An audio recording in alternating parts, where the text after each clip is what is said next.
ए दीदी तोरे देवरा लौंडिया बाज लागता। ए दीदी तोरे देवरा लौंडिया बाज लागता। पूरी सिंगर अंकुश राजा का एक गाना रिलीज हुआ है।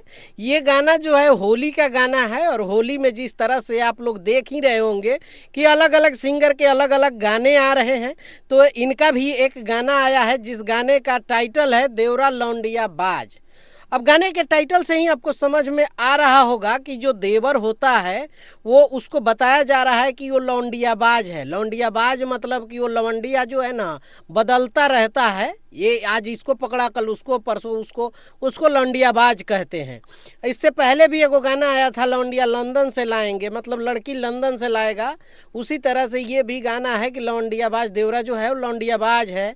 और देवर और भाभी के रिश्ता और जीजा और साली के होली में तो आप जानते ही हैं कितना इज्जत बचा है। ऐसे बाहर वाले को दिखाया जाता है जो भोजपुरी भाषी नहीं है, उन लोगों को ऐसा प्रेजेंट किया जाता है कि भोजपुरी की जो भोजपुरी में जो सिंगर है वो दिखाते हैं कि जो भाभी होती हैं, जो देवर होता है, जो साली होती है, वो जीजा होता है ना, इन लोगों का एकदम नाजायज संबंध होता है। एकदम ये अश्लील होते हैं कि ये लोग ऐसा मतलब देवर भाभी एकदम ऐसा चोली में हाथ डाल के रंग डाल देते हैं ना, ये सब मतलब अश्लील पूरा दिखाते हैं कि देवर भाभी के रिश्ता और जीजा साली का रिश्ता है ना एकदम बदनाम है। कि अगर हाँ ना हो तो ये भोजपुरी गनवे में प्रेग्नेंट कर देंगे जीजा साली या देवर भाभी के।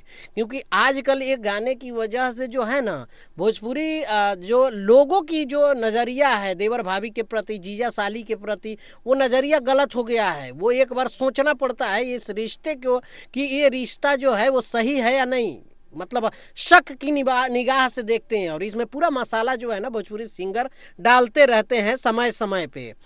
अब ये लोग, ये होली आ गया है, इस तरह के अच्छे गाने तो आते ही हैं, लेकिन अब जो है अश्लीलता ऐसे वर्ड जो है ना यूज़ करते ही हैं।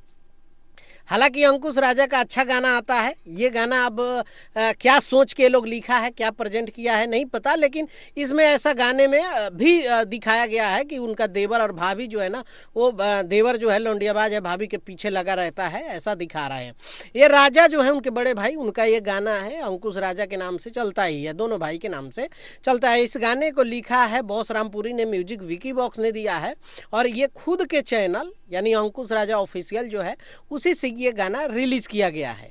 गाना हालांकि शूट अच्छा हुआ है, गाने की जो वर्डिंग है वो सही नहीं है और जो एवरेज गाना है बहुत ज़्यादा हाईलाइट और बहुत ज़्यादा हिट जिस तरह से इनके और भी गाने होते हैं उस तरह से ये मुझे नहीं लगता है। अब आप लोग क्या सोचते हैं मुझे नहीं पता, लेकिन ये एवरेज में गाना रहेगा मुझे लगता है। तो आप लोग क्या सोचते हैं नीचे कमेंट करके ज़रूर बताइएगा। मिलते हैं अगले वीडियो में। बाय बाय, टेक केयर, जय हिंद।